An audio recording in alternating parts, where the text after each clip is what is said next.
Saya dah letak ketumbar, album. Saya letak album. Ini dah album punya. Tu dalam botol saya dah keluar dalam botol. Ni album macam ni dah. Album. Ada orang dia tak letak album, jadi saya memang resipi saya ada lah album. Yang ni kita nak buat paste saja.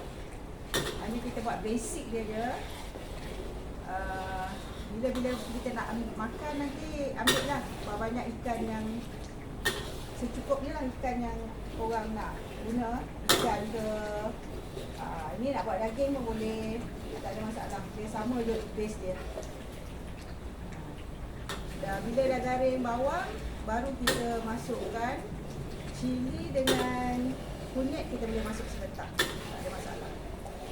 Kita masakkan dua-dua.